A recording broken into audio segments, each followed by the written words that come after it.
नमस्कार. Admission gateway मध्ये आपले सहर्ष स्वागत. मी आपला प्रवेश प्रक्रिया व करिअर मार्गदर्शक अक्षय चिवटे. आज या व्हिडिओच्या माध्यमातून आतापर्यंत झालेल्या प्रवेश प्रक्रियेमधील म्हणजेच ऍडमिशन प्रोसेस मधील जे काही प्रोसेस आपण पूर्ण केलेली आहे त्याबाबत आपण या व्हिडिओच्या माध्यमातून डिस्कस करणार आहोत. तरी सगळ्यात महत्त्वाची गोष्ट आहे ती म्हणजे प्रत्येक विद्यार्थ्याने ऍप्लिकेशन फॉर्म हा सबमिट केलेला आहे. ऍप्लिकेशन फॉर्म सबमिट केल्यानंतर काही गोष्टी आपल्याला त्या ऍप्लिकेशन फॉर्म वरती चेक करणं गरजेचं आहे. ऍप्लिकेशन फॉर्मचं व्हेरिफिकेशनच्या दोन पद्धती असतात. पहिली पद्धत आहे फिजिकल, म्हणजेच आपण आपल्या ऑफिसवरती ज्या विद्यार्थ्यांचं व्हेरिफिकेशन केलं किंवा आपल्या जवळच्या इंजिनिअरिंग कॉलेजमध्ये जाऊन आपण व्हेरिफिकेशन केलं, ती पद्धत म्हणजेच फिजिकल व्हेरिफिकेशन असे त्याला म्हणतात. दुसरी पद्धत असते ई स्क्रुनिटी, म्हणजेच ऑनलाईन पद्धतीने आपण त्याचं व्हेरिफिकेशन करणं. अशा दोन पद्धती असतात. तरी ऍडमिशन गेटवेच्या माध्यमातून जे विद्यार्थ्यांनी पेड काउन्सिलिंगला रजिस्टर केलेलं आहे त्यापैकी जवळपास 98% विद्यार्थ्यांचं आपण फिजिकल व्हेरिफिकेशन त्या ठिकाणी करून घेतलेलं आहे. भरपूर विद्यार्थी आणि पालक यांच्या मनात एक प्रश्न आहे की आता रजिस्ट्रेशन आणि व्हेरिफिकेशन झाले, आता पुढे काय? तर ऍडमिशन प्रोसेस मधील सगळ्यात महत्वाची गोष्ट आहे ती म्हणजे आपला ऍप्लिकेशन फॉर्म एकदा क्रॉस चेक करून घेणं. आता हे क्रॉस चेक करत असताना आपल्याला काय काय गोष्टी पाहायच्या आहेत ते आपण आता डिस्कस करणार आहोत. या व्हिडिओच्या माध्यमात दोन गोष्टी मी आपणास सांगणार आहे. पहिली गोष्ट आहे की इम्पॉर्टंट फील्ड्स कुठल्या आहेत फॉर्म मधील, आणि दुसरी गोष्ट आहे ती म्हणजे एक्नॉलेजमेंट आणि ऍप्लिकेशन फॉर्म यामधला फरक काय असतो.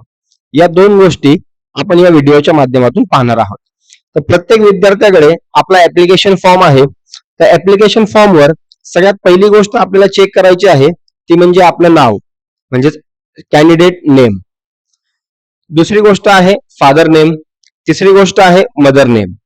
या तीनही गोष्टी आपल्याला आपल्या 12वीच्या मार्कशीट नुसार आहेत का हे चेक करणं गरजेचं आहे.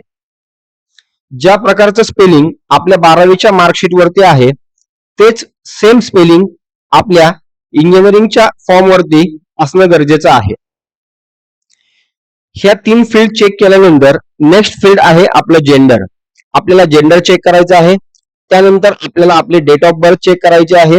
डेट ऑफ बर्थ ही क्रॉस चेक आपल्याला आपल्या लिव्हिंग सर्टिफिकेट किंवा ट्रान्सफर सर्टिफिकेट, त्यालाच शाळा सोडल्याचा दाखला असं म्हणलं जातं, याच्यावरून आपल्याला चेक करायचे आहे. एलसी असेल, टीसी असेल किंवा शाळा सोडल्याचा दाखला असेल, या डॉक्युमेंट्स वरून आपल्याला आपली date of birth cross check करायची आहे. आपल्या ऍप्लिकेशन फॉर्म मध्ये असलेली डेट ऑफ बर्थ आणि आपल्या एलसी वरती असलेली डेट ही सेम आहे का हे आपल्याला पाहायचं आहे. त्याच्यानंतर पुढची फील्ड आहे कॅन्डिडेट टाईप. कॅन्डिडेट टाईप म्हणजेच आपण कोणत्या टाईपचे कॅन्डिडेट आहोत. जसं की सीईटी सेल मार्फत प्रत्येक विद्यार्थ्यांना एक टाईप त्या ठिकाणी डिसाईड केलेला असतो, डिफाईन केलेला असतो. भरपूर विद्यार्थ्यांच्या कॅन्डिडेट टाईपच्या पुढे महाराष्ट्र टाईप ए असा आला असेल. याचा अर्थ असा होतो की ज्या विद्यार्थ्यांनी त्यांचं 10वी आणि 12वीचं शिक्षण हे महाराष्ट्रातील शाळेमधून पूर्ण केलेलं आहे, त्याचबरोबर त्यांचा जन्म हा महाराष्ट्रातीलच आहे, अशा विद्यार्थ्यांच्या पुढे महाराष्ट्र टाईप ए असं येतं. टाईप बी म्हणजे काय, तर ज्या विद्यार्थ्यांचा डोमासाईल म्हणजे महाराष्ट्रामधील जन्म आहे पण 10वी किंवा 12वी किंवा 10वी आणि 12वी दोन्हीही इतर राज्यांमधून शिक्षण झालं असेल तर ते कॅन्डिडेट हे टाईप बी मध्ये येतात. तर अशा वेगवेगळ्या प्रकारचे कॅन्डिडेट टाइप्स हे सीईटी सेल मार्फत त्या ठिकाणी डिफाईन केलेले असतात. पण भरपूर विद्यार्थ्यांचा कॅन्डिडेट टाईप हा महाराष्ट्र टाईप ए आहे. पुढची महत्वाची फील्ड आहे, सर्वात जास्त इम्पॉर्टंट असं मी त्याला म्हणेल, ती म्हणजे होम युनिव्हर्सिटी. तर प्रत्येक विद्यार्थ्याने आपली होम युनिव्हर्सिटी पाहिजे आहे. जवळपास 95% विद्यार्थ्यांच्या पुढे सावित्रीबाई फुले पुणे युनिव्हर्सिटी ही युनिव्हर्सिटी त्या ठिकाणी होम युनिव्हर्सिटीच्या फील्ड मध्ये आलेली असेल.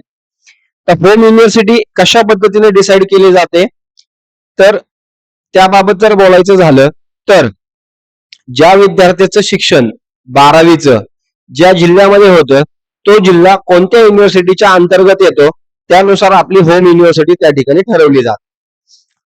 याबाबत जर डिटेलमध्ये सांगायचं झालं तर ज्या विद्यार्थ्यांचं शिक्षण हे पुणे, अहिल्यानगर, नाशिक या 3 जिल्ह्यांमधून 12वीचं शिक्षण पूर्ण झालेलं आहे. त्या 3 जिल्ह्यांमधील विद्यार्थ्यांच्या पुढे सावित्रीबाई फुले पुणे युनिव्हर्सिटी अशा पद्धतीने होम युनिव्हर्सिटी आलेली असेल. ज्या विद्यार्थ्यांचं शिक्षण हे सोलापूर जिल्ह्यामधून झालेलं आहे फक्त 12वीचं, त्या विद्यार्थ्यांच्या होम युनिव्हर्सिटी पुढे अहिल्यादेवी होळकर सोलापूर युनिव्हर्सिटी अशा पद्धतीचं नाव त्या ठिकाणी आलेलं असेल. ज्या विद्यार्थ्यांचं 12वीचं शिक्षण हे सातारा, सांगली, कोल्हापूर या 3 जिल्ह्यांमधून झालेलं असेल, 3 पैकी एका जिल्ह्यातून झालेलं असेल, त्यांच्या पुढे होम युनिव्हर्सिटी म्हणून शिवाजी युनिव्हर्सिटी त्या ठिकाणी आलेला असेल. तर अशा वेगवेगळ्या पद्धतीने त्या ठिकाणी होम युनिव्हर्सिटीज ठरवल्या जातात. ज्या जिल्ह्यामधून आपण 12वीची एक्झाम म्हणजे आपलं 12वीचं कॉलेज ज्या जिल्ह्यामध्ये येतं त्यानुसार आपली होम युनिव्हर्सिटी ही ठरवली जाते. पुढची गोष्ट आहे कॅटेगरी आणि कॅटेगरी फॉर ऍडमिशन. तर आपण आपल्याकडे असलेल्या कास्ट सर्टिफिकेट नुसार जी कॅटेगरी त्या ठिकाणी मेन्शन केलेली आहे ती बरोबर आहे का ही सर्व विद्यार्थ्यांनी एकदा पाहून घ्यायचं आहे. पुढचं आहे ईडब्ल्यूएस. ज्या विद्यार्थ्यांना कॅटेगरीचं रिझर्वेशन आहे जसं की एससीबीसी असेल, SC, ST, OBC, NT, BCD हे जे विद्यार्थी असतील त्या विद्यार्थ्यांच्या पुढे जे काही ईडब्ल्यूएस चा कॉलम असेल तिथं कंपल्सरी नो असेल. ईडब्ल्यूएस यस हे फक्त आपण कोणाला करू शकतो तर जो विद्यार्थी ओपन या कॅटेगरीमध्ये आहे त्याच विद्यार्थ्यांना ईडब्ल्यूएस यस करण्यासाठीची विंडो त्या ठिकाणी ओपन असते. तर कॅटेगरीचे जे स्टुडंट आहेत त्यांनी ईडब्ल्यूएस चा कॉलम चेक नाही केला तरी चालेल. पुढची गोष्ट आहे स्पेशल रिझर्वेशन. स्पेशल रिझर्वेशन्स मध्ये 3 टाईपचे रिझर्वेशन्स येतात. पहिला आहे डिसेबिलिटी. जे विद्यार्थी फिजिकली डिसेबल आहेत त्यांच्या पुढे आपण ऍप्लिकेबल केलेला असेल आणि त्यांचे त्या रिलेटेड डॉक्युमेंट्स अपलोड केले असतील. दुसरा आहे डिफेन्स. ज्या विद्यार्थ्यांचे पालक हे डिफेन्स मध्ये आहेत किंवा डिफेन्स मधून रिटायर झालेले आहेत त्यांच्या पुढे आपण ऍप्लिकेबल केलेला असेल. तिसरा टाईप आहे ऑर्फन. ऑर्फन म्हणजेच जे विद्यार्थी अनाथ आहेत त्यांच्यासाठी आपण एस केलेला असेल किंवा ऍप्लिकेबल केलेला असेल. तर या स्पेशल रिझर्वेशनच्या कॅटेगरीमध्ये जे विद्यार्थी येतात त्यांच्या पुढे आपण त्या पद्धतीनुसार त्या गोष्टी दिलेल्या आहेत. त्याचबरोबर एक स्पेशल रिझर्वेशनचं असतं ते म्हणजे मायनॉरिटी कॅन्डिडेट टाईप. तर भरपूर विद्यार्थ्यांच्या पुढे मायनॉरिटी कॅन्डिडेट टाईप नो असेल. मायनॉरिटीचे 2 असतात. एक म्हणजे लिंग्विस्टिक मायनॉरिटी, दुसरं असतं म्हणजे कास्टनुसार ते ठरवलं जातं. जैन असेल, मुस्लिम असेल या विद्यार्थ्यांना मायनॉरिटीचं बेनिफिट त्या ठिकाणी मिळतं. त्याचबरोबर TFWS म्हणून एक फील्ड त्या ठिकाणी आहे. तर TFWS हे आपण भरपूर विद्यार्थ्यांना एस केला असेल, भरपूर विद्यार्थ्यांना नो केला असेल. तर TFWS यस हे कोणासाठी करतो तर ज्या विद्यार्थ्यांना 90% पेक्षा जास्त मार्क आहेत आणि तो विद्यार्थी हा मेल कॅन्डिडेट असेल तर आपण यस करतो. फिमेल कॅन्डिडेट्स असेल म्हणजे मुलगी असेल तर ऑलरेडी फी मध्ये त्यांना कन्सेशन आहे गव्हर्नमेंटच्या रूल नुसार, त्यामुळे त्यांना कुठलीही फी त्या ठिकाणी पे करावी लागत नाही. म्हणून आपण TFWS मध्ये मुलींना कंपल्सरी नो केलेलं आहे. तर अशा पद्धतीने आपला पूर्ण फॉर्म चेक करायचा आहे. त्यानंतर नेक्स्ट फील्ड आहे आपली ती म्हणजे की district from which SSC pass. कुठल्या जिल्ह्यामधून आपली 10वी आणि 12वीचं शिक्षण झालं ते आपल्याला त्या ठिकाणी चेक करायचे. या सर्व गोष्टी चेक केल्यानंतर सगळ्यात महत्वाची गोष्ट आपल्याला चेक करायची ती म्हणजे आपलं 12वीचं मार्क. 12वीचे मार्क्स हे ऑटो फेच होतात. सीईटी JEE चे मार्क हे पण ऑटो फेच होतात. आपला ऍप्लिकेशन नंबर, रोल नंबर हे टाकल्यानंतर ऑटोमॅटिक मार्क त्या ठिकाणी येतात. त्यामुळे त्या मार्कांमध्ये कुठलीही मिस्टेक झालेली नाही. फक्त आपल्याला या ठिकाणी चेक काय करायचंय, जेव्हा आपण क्वालिफिकेशन डिटेल्स मध्ये येणार तेव्हा आपल्याला आपलं जे पासिंग इयर आहे 10वीचं पासिंग इयर आणि 12वीचं पासिंग इयर आपल्याला एकदा व्यवस्थित त्या ठिकाणी चेक करायचं आहे. या सर्व माहिती आपण चेक केल्यानंतर आपल्याला लक्षात येईल की आपला फॉर्म हा एकदम व्यवस्थित त्या ठिकाणी भरलेला आहे, त्यामध्ये कुठलीही मिस्टेक झालेली नाही. जर या फॉर्म मध्ये काही मिस्टेक झाली असेल तर ग्रीव्हन्स पिरियड जो दिलेला आहे 19, 20 आणि 21 या 3 दिवसामध्ये आपण आपल्या फॉर्म मधील जे काही चूक झाली असेल ती दुरुस्त त्या ठिकाणी करू शकतो. तरी ज्या विद्यार्थ्यांना दिलेल्या माहितीनुसार काही चुकीचं वाटत असेल तर त्यांनी व्हॉट्सअपच्या माध्यमातून माझ्याशी संपर्क साधावा. त्यानुसार दुरुस्ती म्हणजे ग्रीव्हन्सच्या पिरियडच्या मध्ये आपण ती गोष्ट व्यवस्थित करून घेऊया. त्यानंतर पुढची गोष्ट आहे ती म्हणजे ऍप्लिकेशन फॉर्म आणि एक्नॉलेजमेंट यातील फरक. ऍप्लिकेशन फॉर्म आणि एक्नॉलेजमेंट यातील फरक. ऍप्लिकेशन आणि एक्नॉलेजमेंट यातील फरक. ज्या विद्यार्थ्यांनी व्हेरिफिकेशन केल्यानंतर त्यांना एक एक्नॉलेजमेंट मिळाली असेल म्हणजेच पोच पावती. तर ऍप्लिकेशन फॉर्म आणि एक्नॉलेजमेंट दिसायला सेमच आहे. त्यातील फरक काय तर हे आपण या व्हिडिओच्या माध्यमातून या स्लाइडच्या माध्यमातून जाणून घेऊया.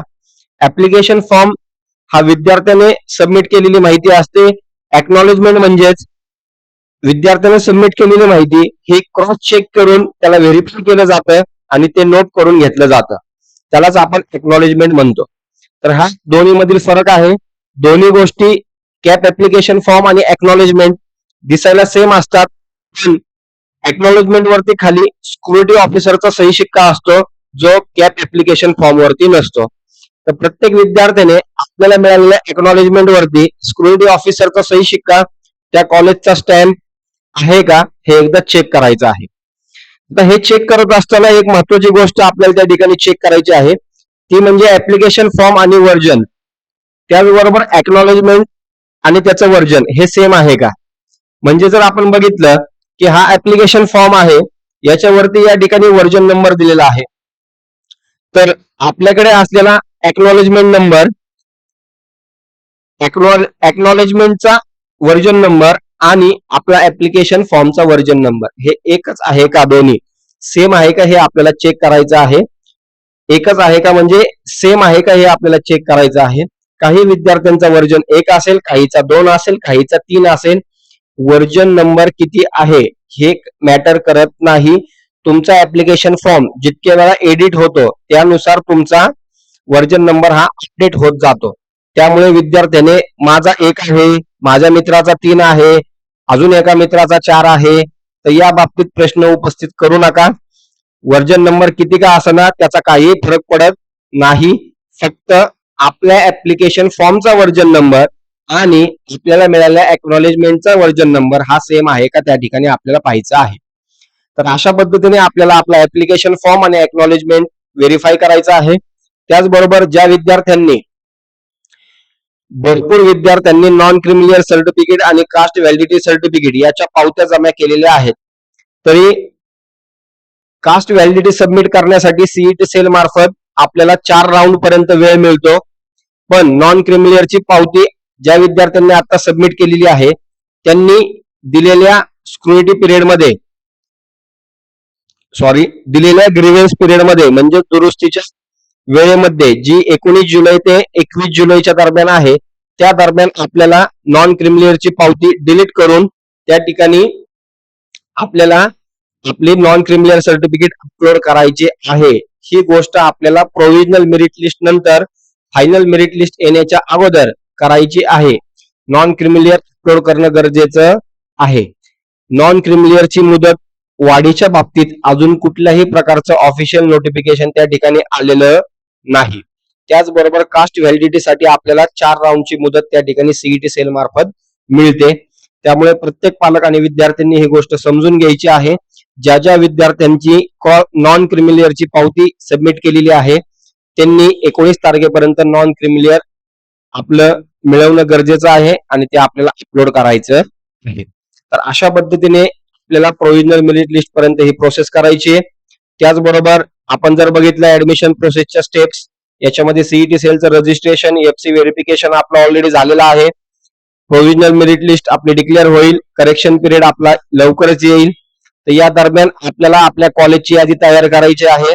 कॉलेजची यादी तयार करून ऑफिसवरती येऊन आपल्याला क्रम ठरवून सर्व गोष्टी त्या ठिकाणी करायच्या आहेत. Provisional merit list final merit लिस्टची वाट पाहायची नाहीये. आपल्या मार्कांनुसार मागच्या वर्षीच्या कट ऑफ नुसार आपल्याला यादी तयार करायची आहे. त्यानुसार आपल्याला कॉलेजची यादी त्या ठिकाणी भरायची आहे. तरी या संदर्भात कॉलेजची यादी कशी तयार करायची या संदर्भात पुढील व्हिडिओ लवकरच तुम्हाला आपल्या व्हॉट्सअप ग्रुपवरती मिळेल. धन्यवाद.